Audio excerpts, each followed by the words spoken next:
Well, my next guest is known as the Godfather of Italian Cooking, the man who took Italian food to the rest of the world. I'm talking about Antonio Carluccio, who joins us in our breakfast studio. After moving to London in the 1970s, Antonio founded the Neal Street Restaurant in London's famous Covent Garden. Then came the successful chain of cafes called simply Carluccio's. Recently, he was awarded an OBE for his lifetime service to the Italian food industry. He's the author of 13 cookbooks, and his latest is called Antonio Carluccio's Simple Cooking. Antonio, it's lovely to meet you. Thanks very much for joining us. I am very glad to be here, friend. That's excellent. Let's go to your book, Simple Cooking. The recipes spring from a lot of the lessons you absorbed from your mother. Yeah. She had to feed a large family, I think, in the post-war years. Yeah. Are you largely self-taught as a chef and therefore was your mother your main teacher? No. Involuntarily she was a teacher because we were looking in the pots and pans and sniffing and eating together above all with Papa, which was a very good critic. He couldn't cook, but he was saying he is missing salt, he's this and this and that. So it was a lesson there. But then I went to study to in Vienna, and there I had to produce the food for me that I wanted, that one of my mother. So I remember dishes, and then I started to cook for myself. And what from there? How did you become a professional cook from there? 50 years of cooking. 50 years of cooking, but I mean from cooking for your housemates? Yes, and not only that, so girls and so on. It was very, very successful. Then I moved to Hamburg, Berlin, and then in 1975 to London. And I was wine merchant in those years. And then I participated to the best cook competition of the Sunday Times. I was run up, but the BBC thought it could use me for my mushrooms and all of that. And there I was launched. So you became a celebrity chef, basically? Yeah. And you were launched?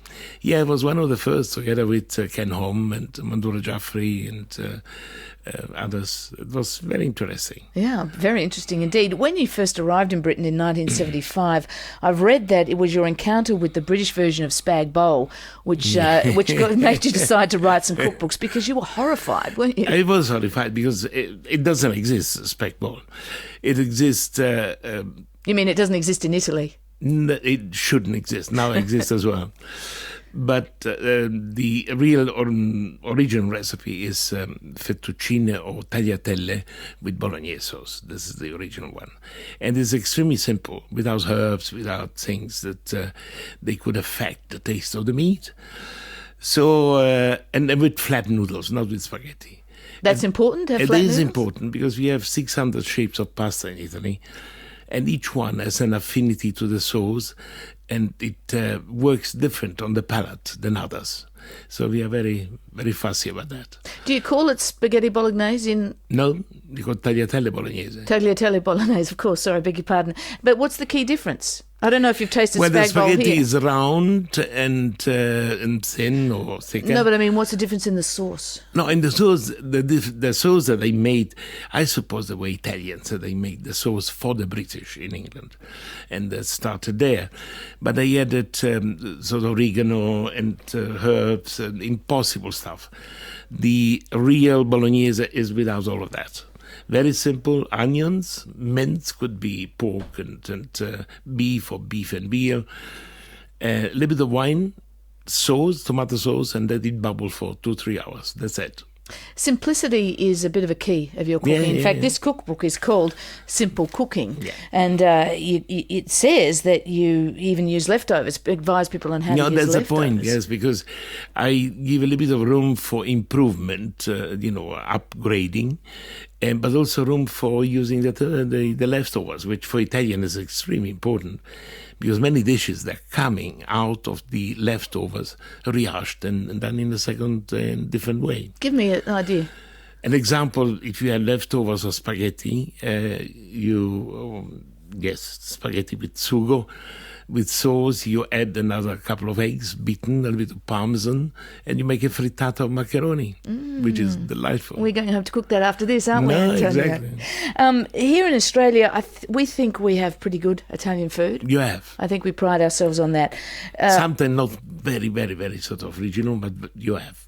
What's our Spag Bowl like? I didn't taste those, but I'm not surprised. When I lived in London a few years ago, I was disappointed generally in the Italian food there. Your cafe excluded, of course. And, you know, Britain had this terrible reputation for food. I found that it's still not great in a lot of restaurants. Is that fair to say? No, you're right. Why is that? They are still they are beginning now to use regional cooking, which was unknown until some times ago. You can find Sardinian food, Sicilian food. Before wasn't at all, and it was one thing. And also in my Carluccio, I use the recipe of 20 regions, but I say what it is, so from which region it comes from, and so on. You're known, you walk into one of the Carluccios around London, and what strikes you is how many mushrooms there are all around. There's shelves and shelves of them. You've written cookbooks about them. You're known as the Mushroom Man. How did you learn how to distinguish between the thousands of varieties of mushrooms? Well, in Italy, as a young boy, you go with a family and with friends to pick mushroom. And I learned it in picking 2 or 3 types of mushrooms safely, because they're sometimes different and so on, until I knew it exactly. Then I went on adding 1 or 2 every year, and now I can collect sort of safely about 200 of 200,000. Most of us, of course, don't go out collecting, and we can only buy a handful. Yeah, I know. And they are cultivated, unfortunately. And that makes a big difference? Oh, very big difference in taste and flavor, yes. Porcini, for example, they don't exist cultivated. But exist many others, which is quite good, because some of the mushrooms, they're disappearing through pollution and all of that. So if it wouldn't be for the growing of mushroom, it would be a little bit thin. I suppose we should put out a warning too, just don't go out and pick up any old mushroom. No, Did you have some close encounters? Pick the mushroom. Yeah, you can pick the mushroom, because the mushroom, when it's out, already done its sort of biological life. It's already dispersed the spores, and that's the most important thing. Then you can collect it safely. So you don't destroy anything in collecting that. No, I refer to acid rain, all the other, wonderful thing that human being able to wreak upon the mushroom. Yeah.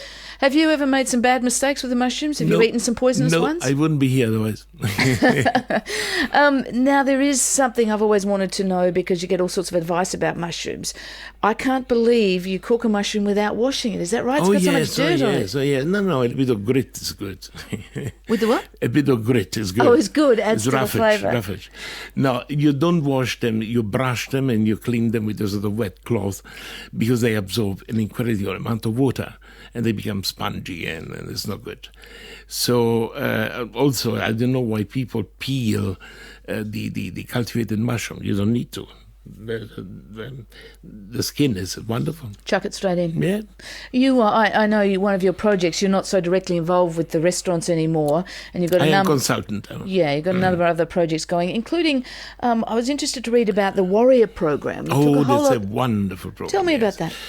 There are people that they come, sort of soldiers that they come from Afghanistan and from Iraq, highly disturbed mentally.